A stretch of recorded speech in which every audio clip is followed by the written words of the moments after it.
Hello, my dear friends. I hope you guys are doing great. Today, let's focus on why adolescents oppose you. When you're a parent of a toddler and they constantly say no, sometimes it's cute. Other times, it can be frustrating. You're feeding them and they refuse to eat and they keep saying no.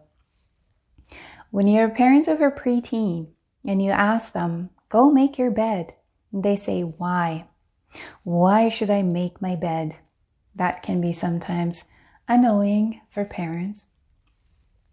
When you're a parent of a teenager and they strongly believe in a worldview that you, for some reason, has not developed that worldview yet, or you don't believe in it.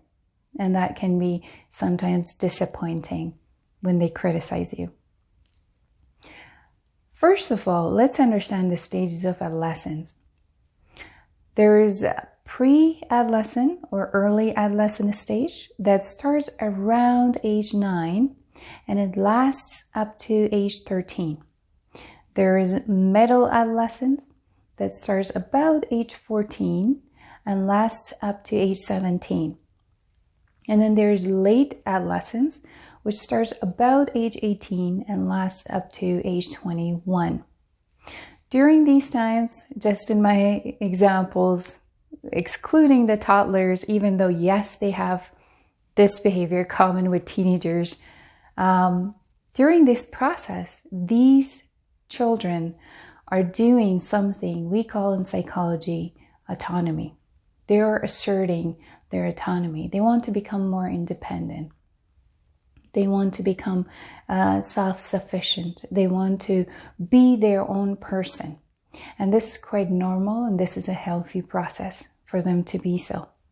However, sometimes parents come to me and they say that, I'm really stressed out and my teenagers are rebellious and things are going hard in my life. So it is understandable why you would be so frustrated, because who wants to deal with so much questions or so much opposition or so much disagreement?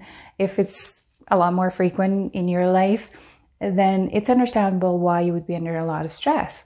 However, one thing that parents actually do not realize that the process that their children are going through is actually very normal and very healthy. And we name it differently than parents. We call it the process of becoming autonomous. What are some of the signs that they're trying to be autonomous? It can be a difference in thinking, just the way I said the example of a child who has a different worldview. For example, a child who believes in a long, sustainable, eco-friendly type of lifestyle and they became vegetarian and you're non-vegetarian.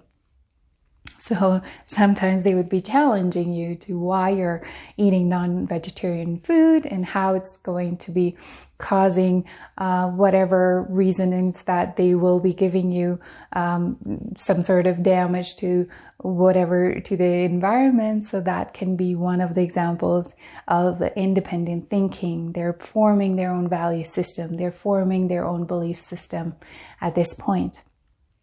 The other way it can show up is in terms of how they want to make more decisions. They want to have more freedom to make more decisions. For example, they want to hang their clothes differently in their closet, or they want to have their own room, or they might even would like to learn how to drive and to practice on their own. So when it comes to certain decision making, they would like to be more independent to make those decisions for themselves. Another way that it can show up is when they are emotionally becoming a little bit detached from you. Now, wait a minute, that does not mean that they don't love you anymore, that they don't share the bonding connection and closeness with you. Actually, that is still in place, assuming that it was already happening in your relationship. But becoming emotionally independent is that they rely more on themselves. So the way it will show up is that they become more private. They don't share everything with you. They might even prefer to share that with their peer group, with their friends, because they can have a lot in common. So this is a sign of emotional independence that they are showing. So as a parent, what do? Again, you allow some room for some independent decision making, some emotional privacy, some thinking and opinions and values that are different from you. You're allowing that to a degree, assuming that it's not going to be causing any damage to themselves or to the family or to the environment and society as a whole. Knowing that yes, they are these beautiful people who are developing into this beautiful human being, but again, they're still children. They need some guidance, they need some supervision. So what you can do best is kind of get close to the zone where you would be the guide, the supervisor, and the child would be a little bit here where they use some of their own independence and their own, whatever skill they have, but then they slightly rely on you to help them to facilitate that, to become who they are, to become the person they are.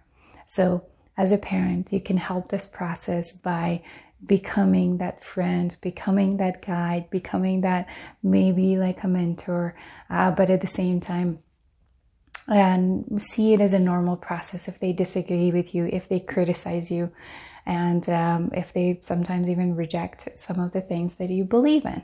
It is quite normal and it's okay as long as, again, it doesn't cause any damage. So I hope this video helps.